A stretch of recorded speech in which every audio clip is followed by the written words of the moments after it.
Springbok fans transformed the Wallabies Brisbane fortress into a South African home game, with the sea of green jerseys drowning out their Aussie counterparts and the world champions flexing their muscles in Australia. And across the ditch we saw Conta Pumas, the Los Pumas, put the All Blacks to the sword.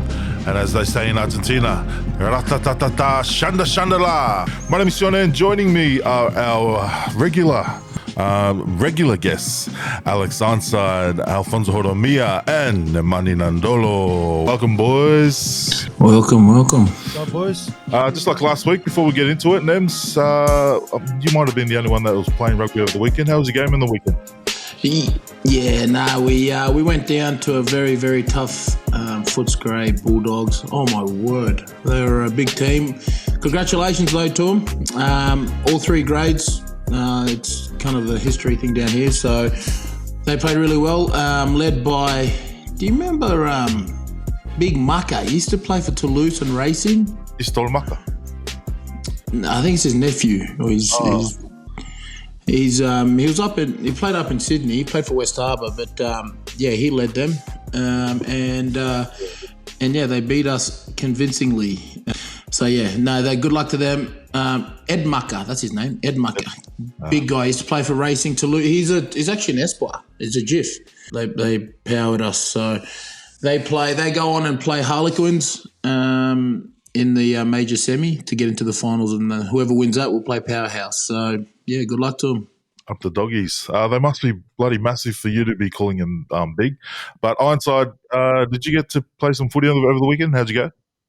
Yeah, we beat Manly in fourth grade and in first grade, and semi-finals this weekend. Big early start, 9 a.m.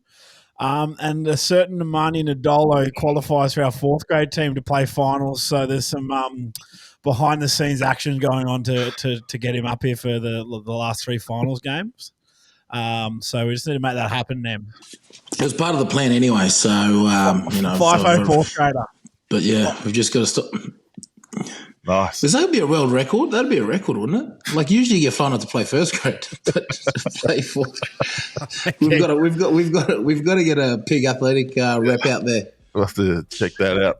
A quick little rundown of today's show. We start off, obviously, with our top performers of the week, our opportunity to give flowers to the players that stood out for us over the weekend's play. Then we go dive in around the grounds. We review and preview the action from the Rugby Championship, as well as we gloss over the dramas over in Samoa and debate whether the $800 million offer from Qatar is a hit or miss for World Rugby. And then we pick our team of the week from the Rugby Championship. And we got one viewer's question, plus finish off with our punters' tips of the week. Ironside, you want to kick us off with your player from the week? My player from the week, I'm going to give it to, what's his name? Sorry, Steph de Toit from South Africa. I think it's pretty incredible to go from playing blindside flanker to second row and then just absolutely kill it like he did. And he's got to be one of the most versatile back rowers and second rowers in the game of rugby, and he really stuck it to the Aussies in that game. Good shout. I had Pablo Montero, the Argentine flanker. Oh, how good were all those forwards for the RG boys on the weekend. He even put up the old Pukana there at the end there too, just to rub a bit of salt in the wound against his old Crusaders coach. I thought that was what a performance from that forward pack from the RG boys. I had he was good in Montero. Yeah, good chat. And then finish us off. I didn't go with a player. I actually went with a coach, Filippo Contaponi. Look, whatever he did to get that team up and for them to beat the All Blacks in New Zealand, like that for me, that's player of the coach of the round or whatever. That's my coach of the or player of the week. Because I know we're going to cover it later on, but yeah, for him to get 23 guys on the same page to go over to Wellington. I mean, I know the All Blacks don't have a good record there, but still to beat New Zealand, crazy. So I've gone with coach. Mine's not actually a player. My performer of the week was the Springbok fans. They managed to pack out Suncorp Stadium and turn the Wallabies Fortress into bloody Ellis Park. It looks something straight out of South Africa. So shout out to those fans. And it's not looking good for us over here. And we dive in straight into around the grounds, and we start off with the Wallabies versus the Springboks, world champions. Convincing win for the Springboks. Onside thoughts, and what do we need to do to beat them next week? I think I read a good comment from someone saying, this isn't going to be a good Wallaby side next week. We're not going to be any better than we are this week, but we're going to be good in the next couple of years. And there was enough there that I saw that there's enough kind of hope and enough guys that played well in patches that it could be okay. But, the South Africans are the world champs and world number ones for a reason, and they just dominated. That line-out move had Rassie's fingerprints all over it. Like, that's just so impressive. I was just a little bit disappointed. Like, I'm not going to get it. Like, obviously, in Schmidt we trust at the moment, and we're not going to jump to conclusions. This is his first real test, I guess, as a Wallabies coach. But I didn't know if that was necessarily the side I would have picked to go out there. I feel like he had so much more experience in different parts that you could have gone something different. So I think we just got to back Noah in at 10 for a bit and give him a chance, because I don't think that was the best game that he could have played. But I think the moment of the weekend for me was when I saw a Northern Hemisphere ref coming out to ref a game and just really didn't ref the situation of a game. Gave some yellow cards away at the end of the game that I think that they were doing the whole game. And I'm not using that as an excuse. South Africa would have won either way, but I just feel like you can't penalise. You can't let a South African team get away with all the little niggly shit that they do, and it works, and it's on the borderline. But that really fucked me off. And Stan didn't show. Look, when they're our mates and we want to be friends with them, but Stan never shows any replays of penalties. It's just we keep going in the game. I reckon you show a couple of replays of that, you might have a different insight to that game. So, yeah. Nice. And them's your thoughts, and what do we need to do to get better? First of all, it's good to see the world champions in Australian soil. They've got an aura about them. Like, just, the game on Saturday, like you said, a lot of Springboks come from everywhere, all corners of Australia, and that just felt like you were in Ellis Park or something. It was good to see him on Australian soil. But look, the Springboks were just too good. Their forward pack, it's obvious, it's evident them playing in the Northern Hemisphere, the impact that's had on them as a team, and again, it suits their style.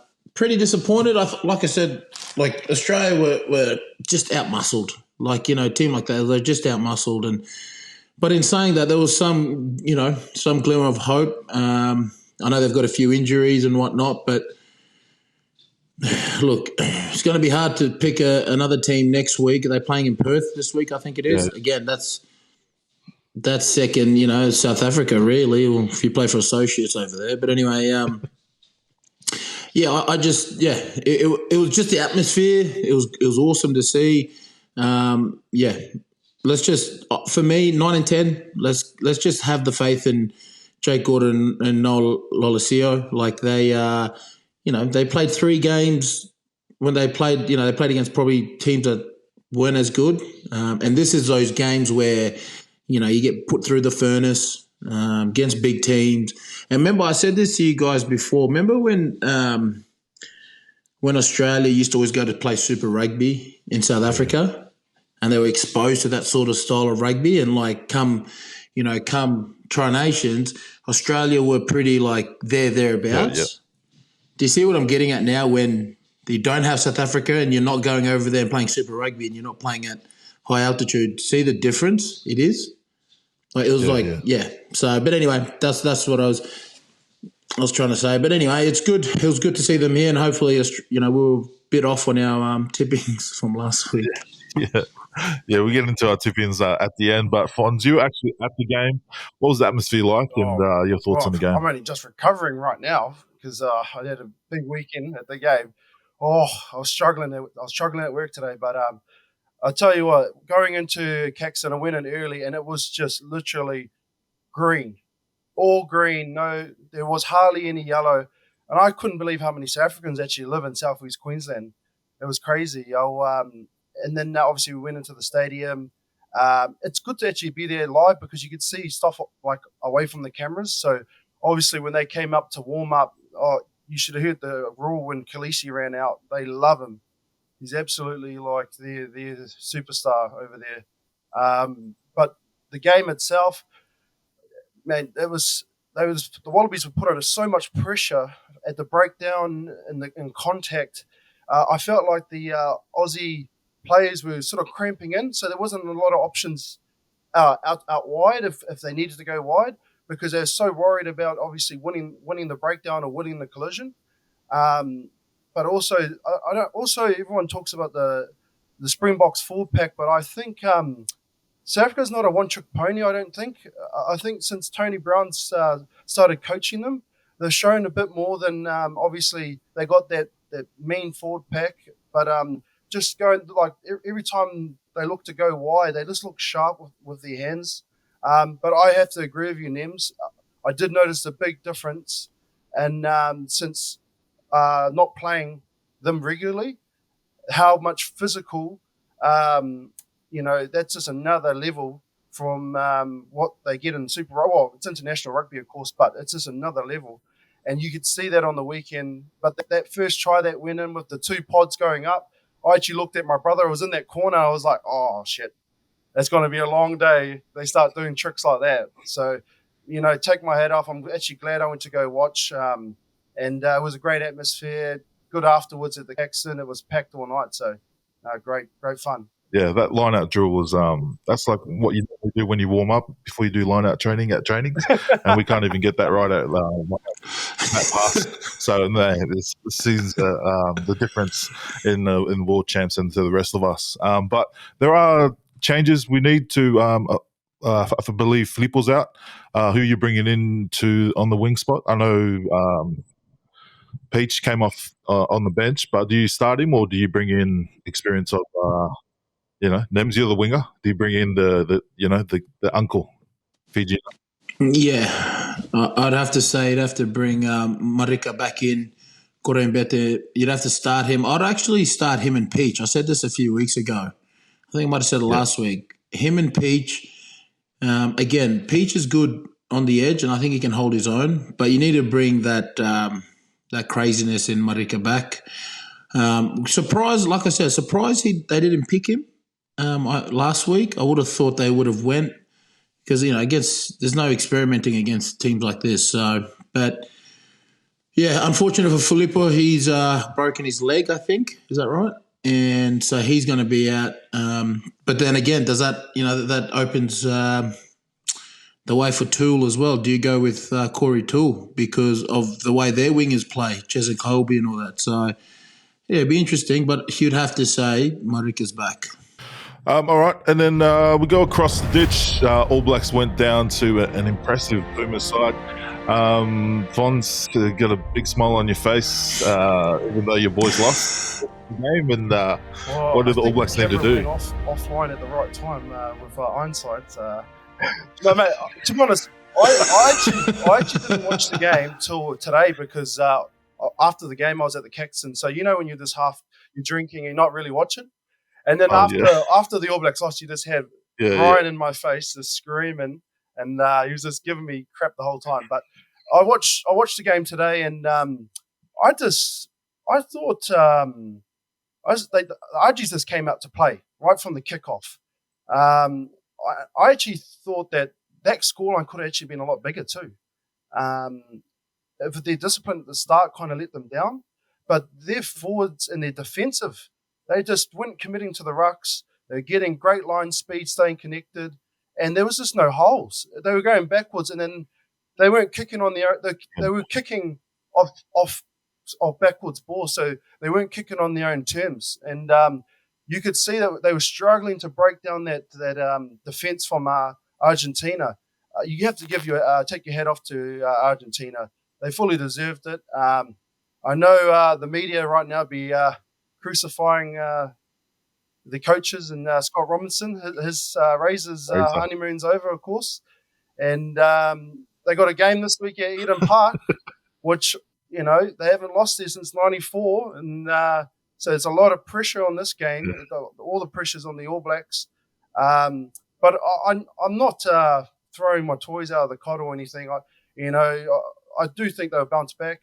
I also do think, as you talked about before, Contempone, he was quite emotional after the game. You could see it, even when those guys were talking, how much meant to them. The Argie boys, they're so emotional, aren't they? They love their passion and look, I just think fair play to them, and what a game. But the crowd was poor in Wellington. I didn't think that was. I saw quite a few yellow seats there. So, but full credit to Argentina. Yeah, same thing. I think everyone's talking about the All Blacks and losing and this and that, but you got to give Argentina the credit. Like they came out to play, and I think like watching them play, it wasn't their sort of style of play. I thought it was a masterstroke from Contempone. They played them wide to wide, which then disorientated the All Blacks defence line. I don't know if you've seen, you had Geordie Barrett trying to, one of the Barrett boys trying to fly out, and Leonard Brown kept, which then made him vulnerable, and they did that very well. And then when they kicked well, and I thought times where they probably would have kicked it, they ran it, and times where they probably would have ran it, they kicked it, So, again, like I said, Contempone was a masterstroke from him in the way they played, because it literally, I think New Zealand probably expected them to just be, Argentina, but how they normally play. And look, to go there and win there, like I said, and to score, was it 38 points? Yeah, like that's I think that's a record, that they've. But you know what? The All Blacks losing, that's the bad thing. That's the downside of it, is that you'll get a reaction from the All Blacks now. Now you've pissed them all off. Now they're just going to go and smash everyone, and then it's, so poor Australia's already, already struggling from this loss now, and they've just pissed off the All Blacks. So, but good to see someone like Creevy back. He retired last year, and then he came back in because there was an injury. They needed players. Yeah, Jesus, sounds like fourth grade. He's not even here to defend himself. Yeah, so and that was a pretty good call. That was a good line. It was good to see. It was good for rugby, and those guys over in New Zealand eating a bit of humble pie because they were writing off. In the media over that, New Zealand will just, that we've got this. Nems. I tell you what, a lot of people were talking about South Africa, and I'm geez, that's round 3. Should be worrying about the game ahead of you. I'm just like, whoa. Yeah. So I saw one of the comments.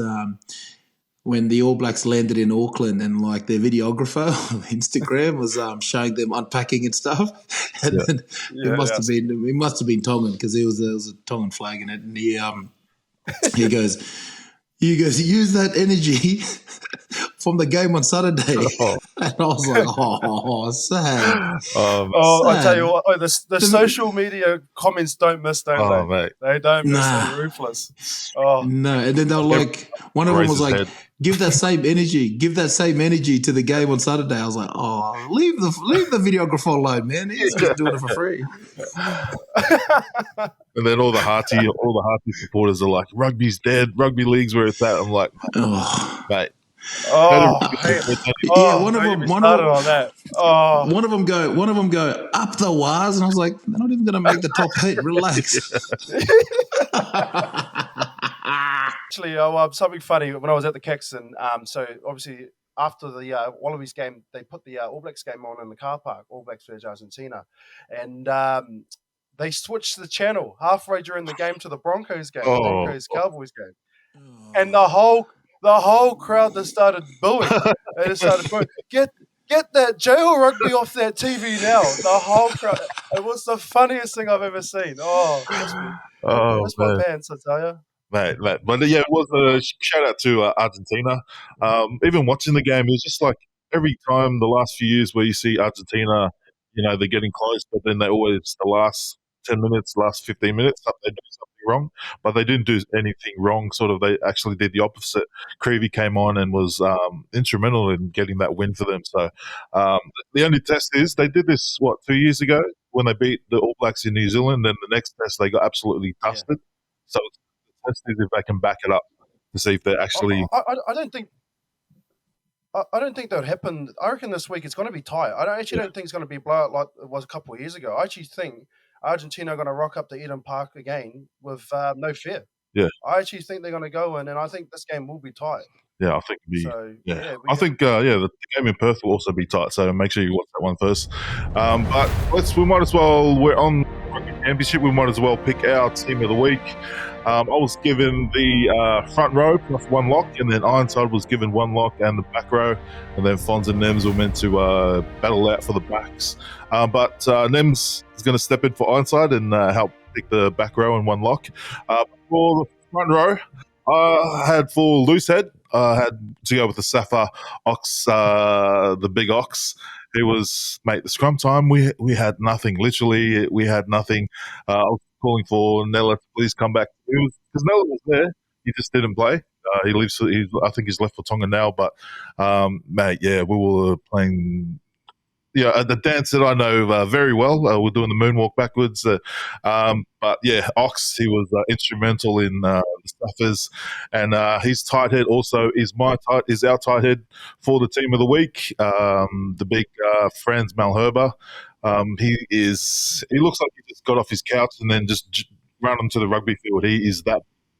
I think we need big tight heads like that, because other than Nella, we really don't have a real tight head, scrummaging tight head. So, that's Franz Malherbe. And in number 2, I know he only played about 15 minutes, but Augustin Creevy, you can't buy experience. Well, you can, because they brought him back in. They're paying him, but yeah, Creevy was, mate, he was massive in his 15-minute coming off the bench to win the game, and that try at the end. And my second row is from the All Blacks, De Bolvay. 14 tackles, no misses, and he was their key cog in the lineouts and around the park. He was really led the boys well around the park. Darry was also really well, but all the locks pretty much in all 4 teams stood out. But yeah, De Bolvay was my pick for that first lock position. Nems, who do we want to jump in that second lock position? So I went with my other lock. I thought he was. I thought he had a good game, and he's a Wallaby. We've gone for Lucan. So I know there's not many Aussies there this week, but I thought he did all right. What's that? 5, number 6, going with Sia Khaleesi. Yep. We all know what he brings. I just feel there's he doesn't. I think he's just got a presence about him. You know what I mean? It'd be good to play in it, to share a changing room with him, because I just feel like he has that presence and he just commends that, But also he played really well. And I thought I've gone with the whole Steph Dutoit. Is it Dutoit? Dutoit. I've gone with him at 7. And then, I've just gone 8. I've just gone Elrolo, so the South African back there. I thought they played really well. We'll actually try and fight out these positions. We've got a late call in here for number 5. This is Eben. He was their key cog in the line-out and also was massive around the park. So Eben might be in that second position. We'll have to double-check with our mate that's gone offline. Khaleesi, Steph Dutoit. I think Dalton was massive for the All Blacks. But also Creevy at number 6 could have been in there. we'll wait to see. And if you're in the comments, if you're watching in the comments, let us know who we should pick in there. And then, I think Lowe he got to be that number 8, or Gonzalez from Argentina. Fonzie, had any ideas for those picks in the back row before we get on to before you two can fight out? Oh, yeah. I actually had Sam Derry instead of Tupavai. I thought for someone that had a debut, I thought he played well. But the other one was Creamer, the 7 for Argentina. Creamer. I thought he was immense, and man, him and Pablo Matera, they work well together in the back row. I thought those two were great. I mean, it's hard because both Pablo and Sia played well on the weekend. Either one of them could be 6. I thought Creamer was also well at 7. That's the only other changes I have in the forwards. So well, if you're watching, let us know who should we pick, and then you two boys can fight out the backs. So starting with scrum half, who do you reckon? I've actually gone 9-10 for both South Africa. Kobus Reinhard. You see the first scrum of the game, they put him on the wing. Yeah, and they put you see that, and you saw what's this Cheslin at halfback. Yeah. And I thought, geez, this has got Tony Brown written all over this. Believe it or not, I think someone was saying Kobus Reinhard is actually one of the quickest, if not the quickest, in that team. Him and Grant Williams, the 2 halfbacks, are actually quicker than the wingers. So I mean, it's not bad to have halfbacks like that could also play on the wings. So same size. I as had the him, and then I had they're so nippy. And then I also had Sasha at 10, the new fly half from South Africa. I'm not even going to mention his last name. I've been practicing the whole alphabet there. There you go. All right, mate. I thought he played well. That first kick was a bit of a butcher, but other than that, I mean, it's nice to play behind a forward pack that's giving him that quick ball. I thought he played well. On the wings, I had Kurtley Arendse. The 2 tries. I had him on one wing. I thought he played well. He's always just those small wingers for South Africa. They can handle the contact. They're not big boys. True. Couple of good tries there, and the other winger was Mateus Moroni from Argentina, the right wing. Oh, my old teammate. Oh, is he? Yeah. Mate. How fast is he, Nems? Man, this is footwork as well. Yeah, I'll tell you a story about him. You know, he always trains. He doesn't do contact, and he always trains with his shoelace untied. If it's contact, one time he had to do contact at Leicester Tigers with Steve Borthwick was there, and he doesn't tackle, and they got up him. You have to tackle. So the day he goes hard, slashes his eye open, walks out, starts swearing in Spanish. It was awesome. He's like, So I love him. He's a good man. Oh, mate. Oh, is he normally a centre? Or was he a winger? He's a centre, Bruss. He's a centre. No, he's a 13.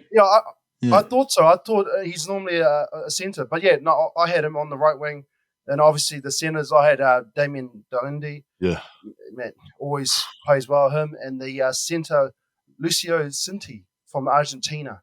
Yeah. And I thought he played well. And then the fullback, I had the Argentine fullback, Juan Cruz Malia.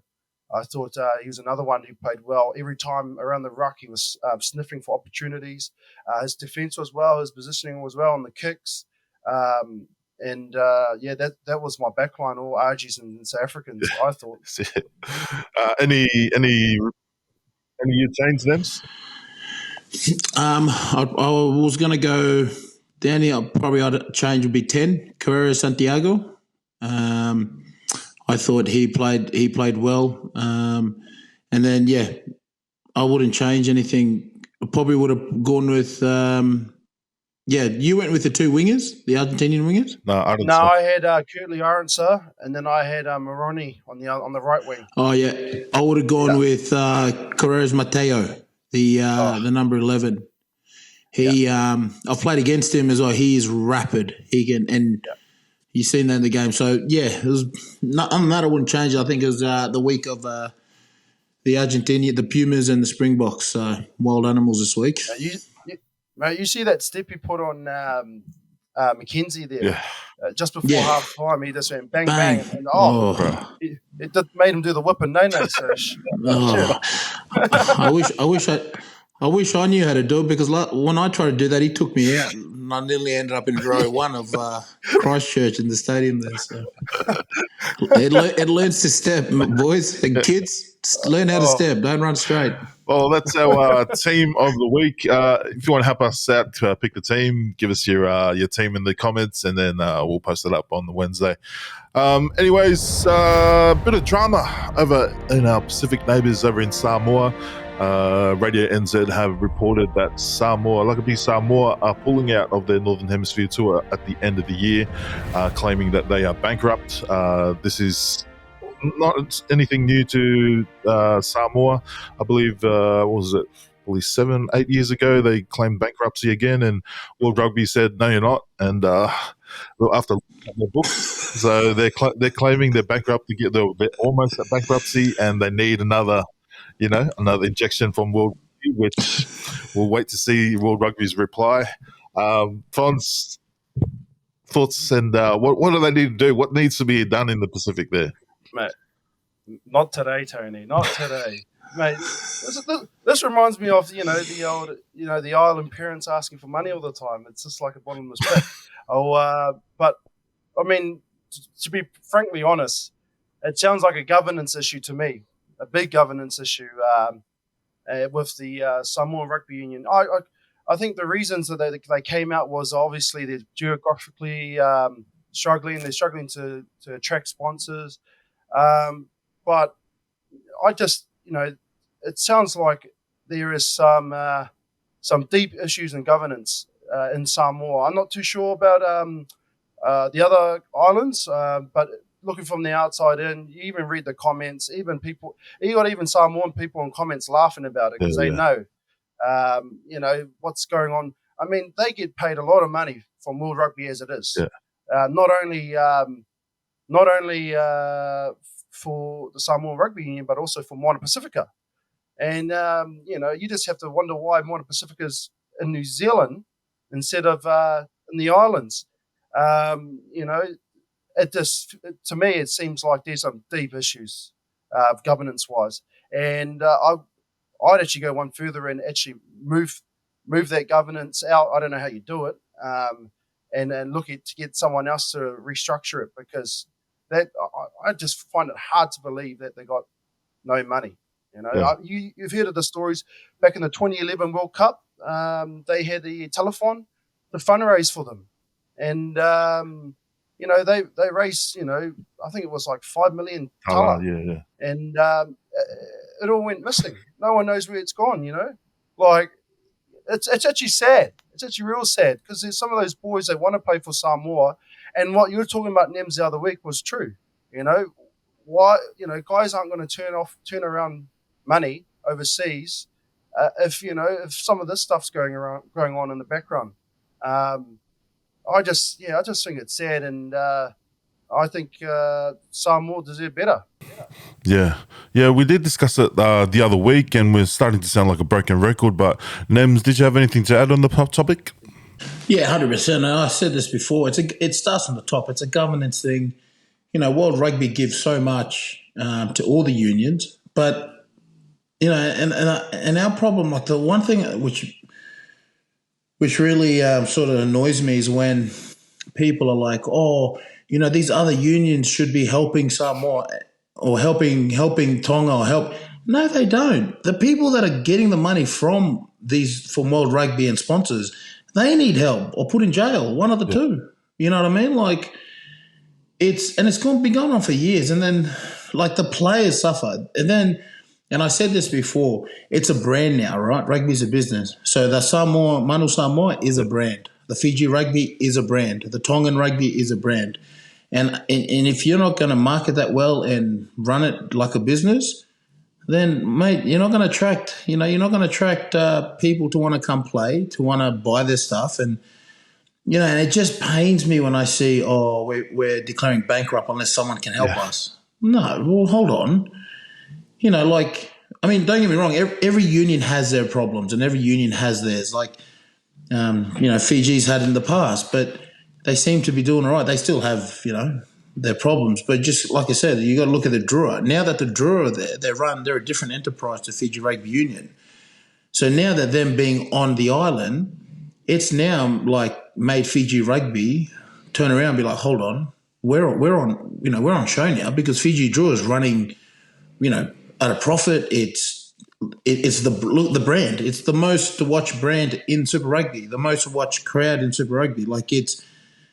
Its market viewing is bigger than some of these, the Super Rugby clubs.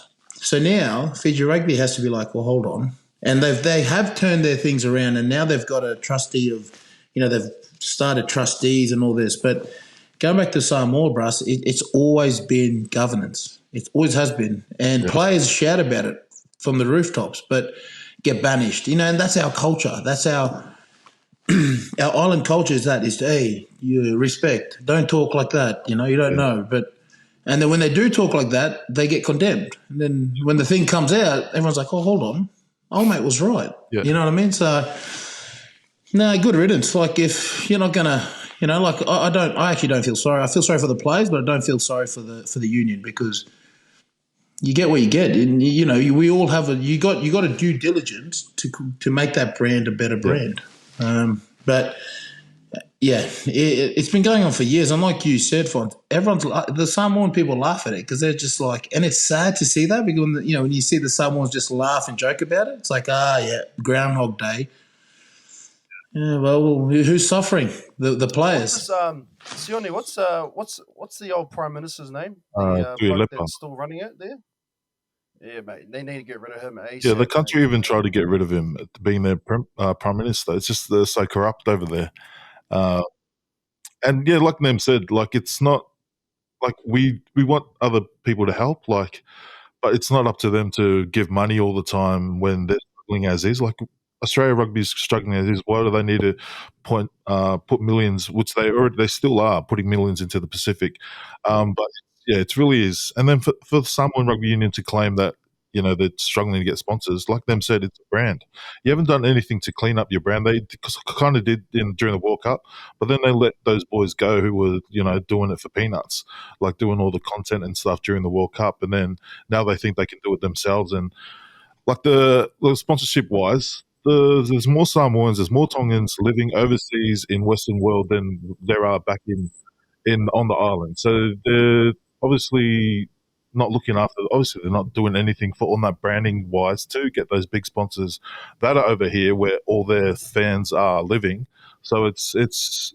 But like I said to Freeney the other day, the only way it's going to work is for World Rugby. As much as we don't want, we want to run it ourselves. It's not going to change until World Rugby come in and take over the administration of both Samoa and Tonga. Run, make sure the money gets put into resources and the places it needs to. Because at the moment, it's not. The money's, the pipeline obviously gets stuck somewhere and then it's pumped into someone's fake other club or something's going on. So the money's not getting to where it needs to go, and you're getting people in positions where they don't have the qualifications to run a league, and they're getting put in as president and CEO when they haven't run anything. It's never going to change until I think World Rugby take over and run it and actually run it. So. Just one thing on that, Tony, it's not, when you see New South Wales, Tonga, Queensland, Tonga, the comps are here, they're actually more better run than the actual Kalitahi. And you see these kids are Hoka, and you see them, they're so much full of pride, and they're so, and someone like myself who's played at that top level against Tonga, it's man, you guys are in for a rude awakening because you actually have it good here. You know what I mean? And then you hear them we want to play for Tonga, we want to do this. But like you said, the pipeline stops because then no one's there to pick them up and sign them, you know what I mean? And it's, like you said, there's a lot of Tongans and someone who live outside of the country. Why not bind together and be okay, well, we've got a pool of players, we've got, minds, and it's just sad. I think, as you all know, Islanders, man, sometimes pride is what stops things from progressing in life. Yeah. Well, there's a lot of things that they can make money off. Like soccer do it. They make money off the transfers. Yeah, they're overseas. And now we've got, big countries like France and Japan taking the best kids out of Toloa, Atele, all of the high school, which is the biggest rugby on the island. The school rugby is bigger than the club rugby. And when those school stars are taken, I don't think the Tongan Rugby Union are making money off Japan, taking their talent. So that's another thing where they could be making money, or Samoa could be making money, where they're actually taking their talent. And at the moment, I don't know if they're getting any money off it. So you got to get a return for other countries taking your players, obviously. But yeah, it probably won't happen until World Rugby take it. Yeah. Can't wait to talk about the same thing and again when it happens to Tonga, probably in 2 weeks. Anyways. Over in Qatar, they put up a 800 million, I believe it was at the end of last year, at the start of this year, they put up the offer for World Rugby to host this new Rugby World Nations sort of every 2 years, every 4 years, I believe, or every 2 years between the World Cups. I believe World Rugby have rejected it. I think the nations, the Sanzo, were for it, but the Northern Hemisphere were against it. Fonz, thoughts? Do you think we should have taken it, or it's a bit of a mixed one, isn't it? The heart says no, but obviously the head says yes.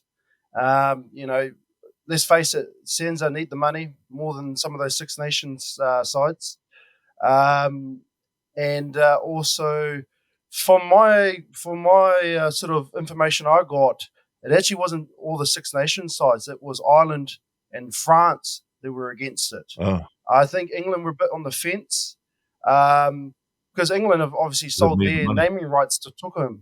So they're struggling a bit. They've had, quite a few teams go under in the Premiership and Championship. Sanzo were all forward, of course. Obviously, that would have been a big cash. Yeah. Mate, we listen. We needed it. So, yeah. But it's hard because playing in Qatar, you can't drink there. Obviously, that from my information, it's just the final that was there, wasn't it? Yeah, that's the final. It was just the last round final, so it wasn't nothing else. Look, another thing too, because Sanza and the Six Nations are separate entities. They're not run by World Rugby. They don't have control over the two biggest tournaments in the world outside the World Cup. So this was a way for them to sort of get everyone under the one umbrella so everyone could make a bit of money. I'm just mixed feelings. I mean, yeah, it would have been good to get the money because let's face it, we need the money. We need it pouring into the clubs, not just Australia and New Zealand, but to Africa. There would have been Fiji and Japan and Argentina as well. That would have been big for the unions. But yeah, I'm a bit on the fence. I don't know. I don't know what you think, Nems. So yeah, no, I get it from the Northern Hemisphere because they play a lot of rugby. They play a lot more rugby than we do here. What do we play? 15, 17, 18 if you make the finals. Over there, they're playing 26, 27, yeah? So I think to have something like that, probably maybe for once they'll probably think about the players, but I just think something like 800 million, there's something that the Qatarians want out of it. You know what I mean? Like there's got to be something behind. Yeah, I'll give you 800. Nah, brother. What do you want? What is maybe a World Cup for them? Who knows? I mean, they had the Soccer World Cup, so anything's possible. And I just think maybe there's a hidden agenda that they probably wanted out of it. You know what I mean? Like to the point where at Sanzo, we're like, yeah, boy, we need the money. Let's go. Yep. We're saying yes. Whoa, payday. Whereas, the guys who kind of run the rugby up in Europe and Northern Hemisphere probably just weighed everything up because I just 800 million is a lot for someone to give to not want something back in return. Sometimes we've got to get dirty to get that money, Yeah, 100%, and I'm all for it. Like, man, okay, you want World Cup? We'll give it to you. We'll give you two. What do you reckon? Give us another 800 mil. I would say this about rugby, though, at the moment is that everyone's wanting a quick fix. True. You're talking about the Silver Lakes deals that New Zealand took, the money that Australia got. And short term, it's like a little injection. It doesn't really get far. That was the only other thing that I was a bit funny on, because you're right. What's behind the door there? I did hear that there was big sponsors. Qatar Air wanted to also jump in on it, but obviously, it seems to me like there's something else behind closed doors that we kind of don't know. But I think you're right, though, Nems. Like, you look at the French top 14 and Pro D2, their television rights deal is the biggest in world rugby at the moment. And, where do you fit everything in? I think it's so congested already with all the tournaments around the world that where do you fit everything? It's just something there that I'd love to take 800 million, let's face it, but there's something there that's a bit fishy. I'm not too sure. Yeah. We could just be overthinking it, but yeah, man, it's just unusual for, I don't know, that's what I think anyway, because it's a lot of money, 800 million. You know what I mean? And you don't have it's not a natural rugby sort of place. Yeah. I get it, they're trying to grow the game and whatnot, but at what cost? And, and mate, like you said, rugby is dying. We need the money, but they probably just turn us at whole. Let's face it, it's not growing in Qatar. Yeah, it's not. This is a straight money grab. This is what this is. Yeah. So, if anyone for World Rugby is listening, I say if they can grab it, Russ. Yeah. Why not? All right. Once again, let us know in the comments what you think. Should we hit it or miss it? What do you reckon? All right. We got one question in our viewers' question. It's actually two questions. First one, with Lewis Rees-Zammit making his NFL preseason debut over the weekend, who do you think in current world rugby right now would legit be an NFL star, not just a preseason marketing grab, but who would be a NFL star if he transfers over right now? Debs? Now? I would pick Cheslin Colby. I'd like him to. He's quick. Someone like Cheslin Colby. I don't know the NFL game, so I don't know the positions. But he could be like a winger equivalent or linebacker. A wide receiver, yeah, it'd be wide. A wide receiver, linebacker. Is that even a thing? No, it's not. That's a brand. Windbreaker. Wow. Oh wow. Wow. Well, mate, you got me there, Close boys. enough. You got me there. What do you reckon? Straight superstar. I'm actually. Yeah, you'd know. Oh no, mate. I'm more basketball, but I reckon Posolo Tuolangi. Put him up the front. Put him a blocker. Oh yes. I was thinking a bit different. I mean, there's a few wingers they could go in, but I thought, who's a big boy that could just slide in there, block for the quarterback, and Posolo. How big is that guy? I was like 1920. Yeah, the big man child there, baby. Shit.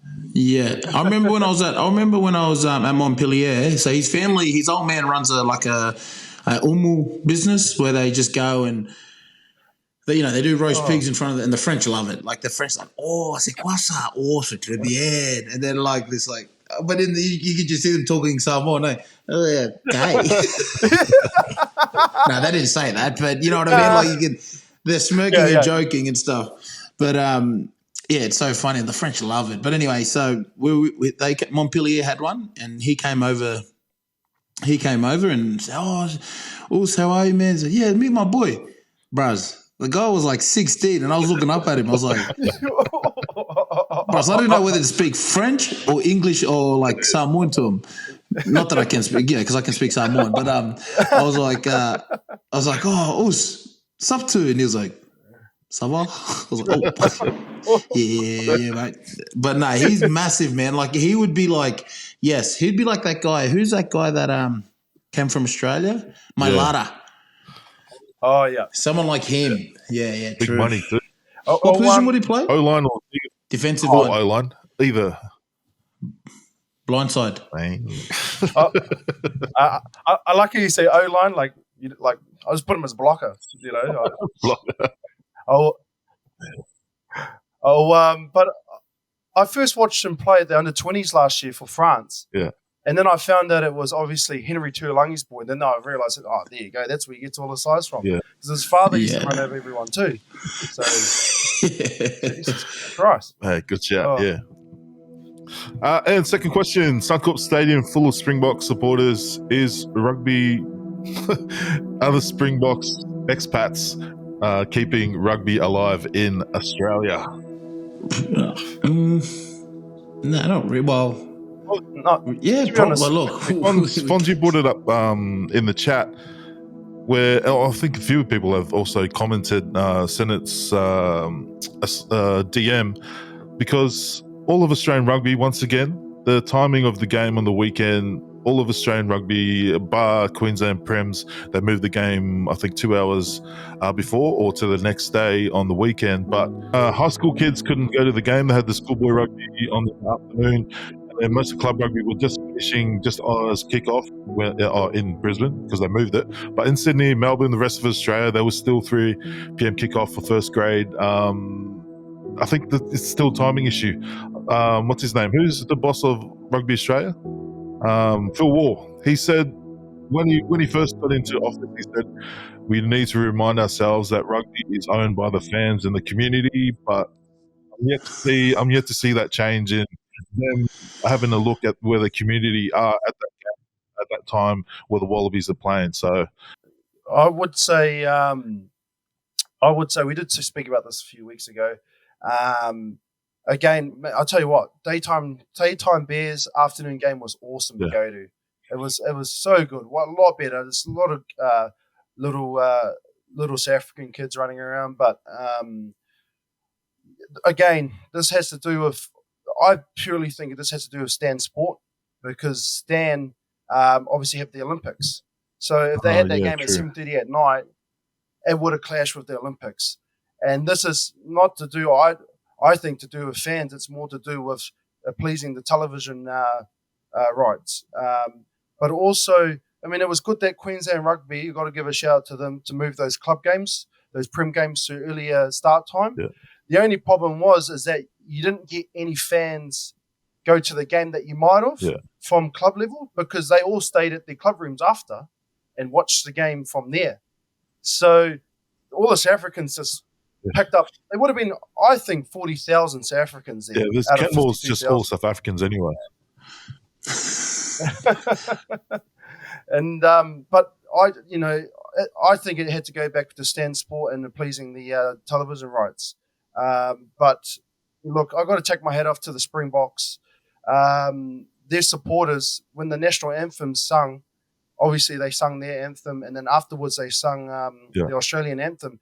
And all of them, all the South Africans sung the Australian anthem. Every single one of them. They were probably born here too. So I thought, well, I tell you what, some of them had some pretty thick Aussie accents. Yeah. But I had to take my hat off. I couldn't believe the whole crowd, including all the South Africans, were singing the Aussie anthem with a bit of passion too. So, yeah. Just echoing on that, I just think, the Springboks probably supporters, it just goes to show how when a team like the Springboks are world champions, they're gonna draw a crowd. Simple as that. And it, like if the Wallabies were in a similar position, were world champions and whatnot, it'd be the same. And like you said, all of Kenmore and Intrapilli would have been empty. Saturday they would have just made this short trip up the, up the Coronation Drive. So no, I just think, look, they need to change. Like we played club rugby down here, and all our clubs went from, it was normal as usual, but we missed out, and we even missed out on the All Blacks game. You get it, but it wasn't the same. And I just think if you're going to do it for the whole place. Like Queensland did it well, and so they should, because it is in Brisbane. But like you said, if Warrior wants them to, it's a people's game, then so be it. Make sure that everyone can watch it, because you're not only trying to grow the game and make it. Rugby's on its knees here. Let's face it. Yep. And you need everyone to come back. And at the moment, it's it's the private. It's just not winning.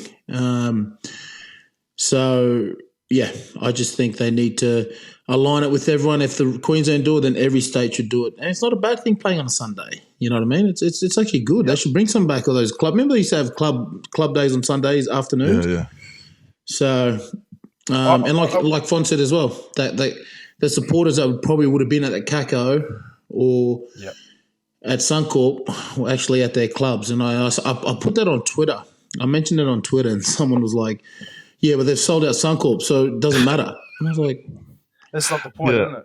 It's not the point, bro." Like, it's not the Jesus, point. And they're all in green jerseys. It's a bad thing, but you get what I mean. So it's like, I know what you're saying. Yeah, like okay, let's do that again when we play Georgia. Well, we did that on Rock Up, but So I'll tell you what though, how good it'd be awesome to go watch the Springboks in South Africa. Over in Ellis Park. Yeah. If I just saw, what that crowd was like, I just imagine over there, watching them over there in South Africa. But again, I think going back to a couple of weeks ago, the television rights deal, I hope they talk, and even if they have to take less money just to get maybe game airtime in certain times of the day, what they want for the fans, because, we talk about the fans a lot, so be it, because... did you say less money? Well, that's the trade-off. I know right now. I tell you what. I know right now in New Zealand, that's a bit of a talk at the moment with Sky Sport, trading off maybe instead of the 7 o'clock kickoff, maybe at 3 p.m. But that would mean less money though. So it's a hard balancing act where you've got to please the fans and you got to get the money as well. So. And let's face it, no one's got no money here at the moment. So, Fonz, you at the game. Tim Horan on the ground said that the ratio of Springbok supporters was 50%, so it was 50-50. What do you were at the game, what do you think? Because on TV, it looked like it was 90% South African supporters. All that's all green. That is... Sorry, Tim Horan, that was scrams, because they would have been 40,000 South African supporters, not even lying. It was all green. The whole so where Khaleesi scored that first try off the 2 pods that went up. That whole in-goal area was green.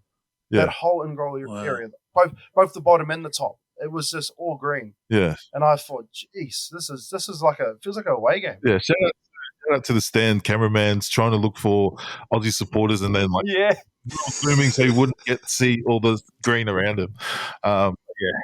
Start off our multi with the replay.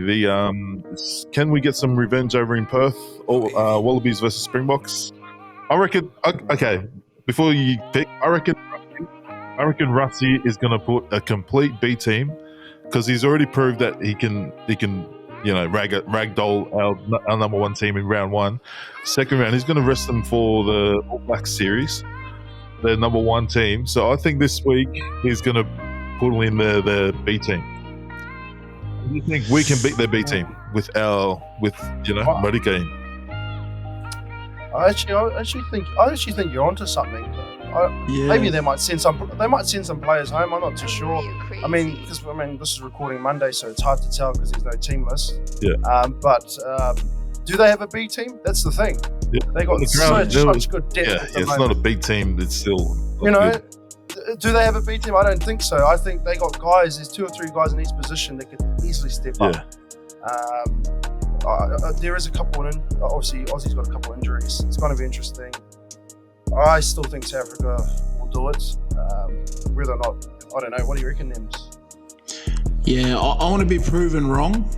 I want to be proven wrong, but I reckon the Springboks will whether they bring a B team or C team. I don't know if you saw on the TV, the camera man went to the Springbok bench. Bro, that wasn't no B team, bros. Yeah, that's no B team, man. Oh man, they would have had snuzz. They would have had snuzz in their lips, and they would have been hungover from the day before. I'm telling you. Nah. Look, whether they put out if Rassie just does an experimental team, I want to be proven wrong, and I hope it happens. I hope the Wallabies prove, but Springboks I think will Springboks 1-12. Yeah, which stadium they're playing Optus. So that. Oh, that big one, not the big NAB one. or whatever.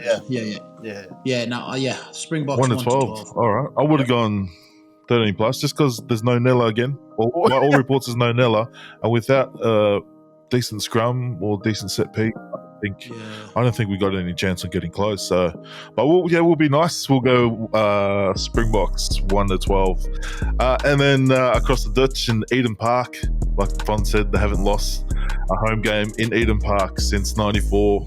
Can the Argies do it, or we going All Blacks 1-12? All Blacks. I'd like to see. I like to see who they. It'd be interesting again to see the team list, because I'd assume there'd be a few players coming in. Yeah, Razor didn't sound too happy at the end of the game. Oh yeah, there's no breakdancing that night.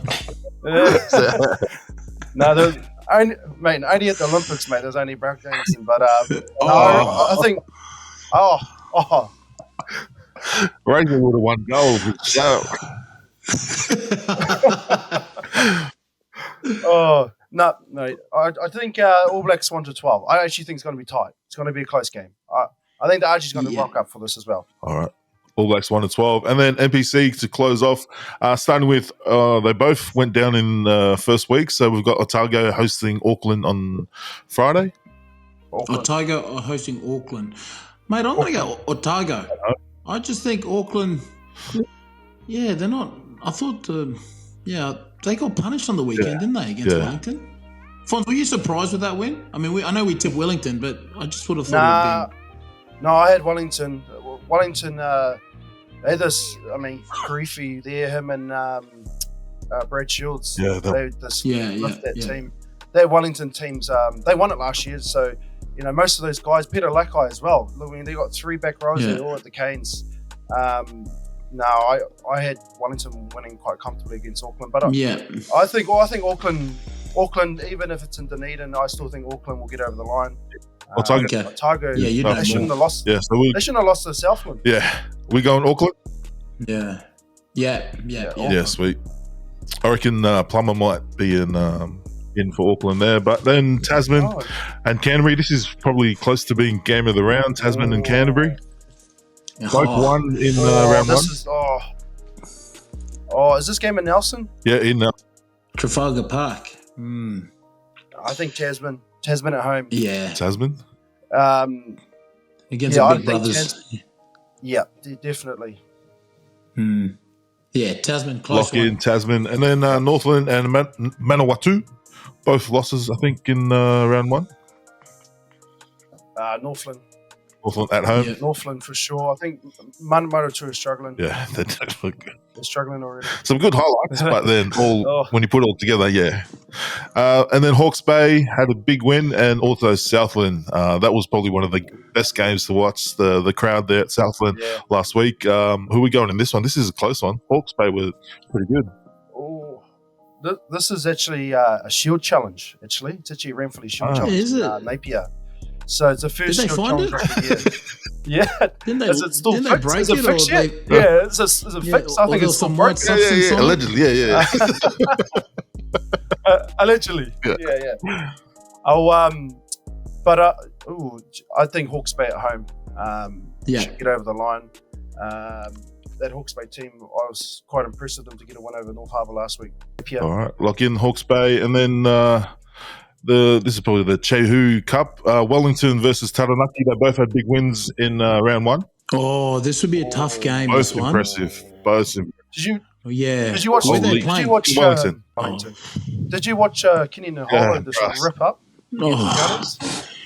Mate, he reminded me a little bit about myself. I was going to say, just minus the speed. No, mate. He's when he did that famous bump, the bump when you lean into the play. Yeah, I was like, we taught him well, mate. Poor fella. Yeah, no, Kenny Naholo, if he doesn't get picked up by the All Blacks, I think he might. Fiji will pick him up. Yeah. Him and Rassie. Rassie's available for Fiji, isn't he? He's playing in Vannes now in France. Yes. Top 14, they've come up, so he'll be in the Fiji squad in November. How inside knowledge, please. We'll have to do a Vannes trip to go see Phil Kitte. Big.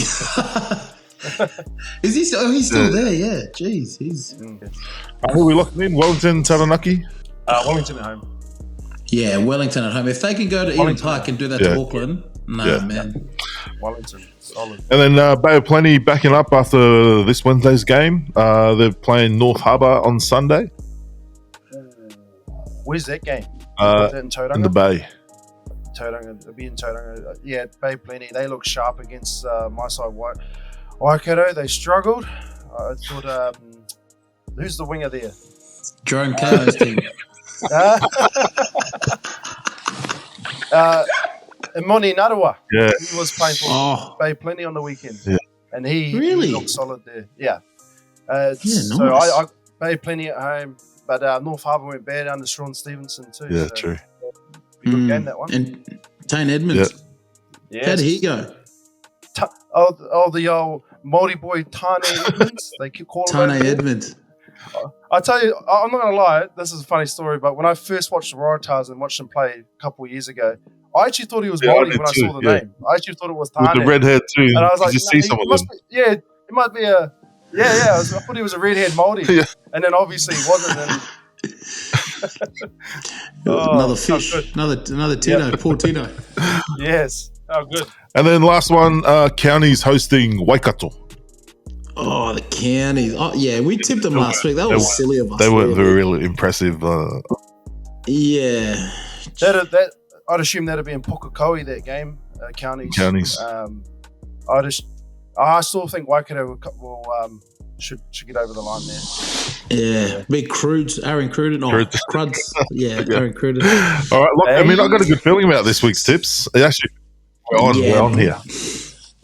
No, because Fonz is here because he knows. Yeah, he knows that. Whereas we just throwing willy nilly, mate. We were just throwing shit. I was watching it last week and I was having a little giggle. I was like, "Oh shit!" A few people told me, "Is Anside alright?" And I like watch back and then from the start, yeah, my player of the week is Portia Williams. I'm like, "Oh, we."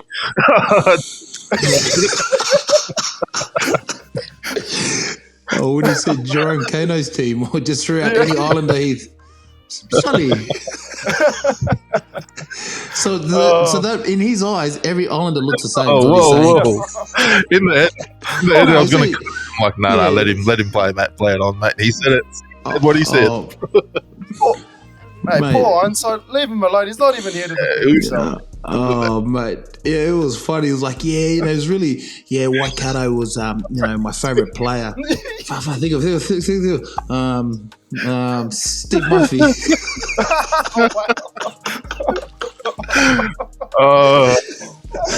Nothing on him, Steve Murphy. He's my old teammate too. Old Steve. He's from Australia. Hindsight. Nah. Yeah, but he's cracked me up. It just reminded me of me Googling after our show a few weeks ago when he said Sam Cane's from Canterbury. The Canterbury. I'm like, he goes, back in the day, I had to Google. I'm like, oh, no, he made it up. I know him, man. I was like, what would the Crusaders let him go in anyway?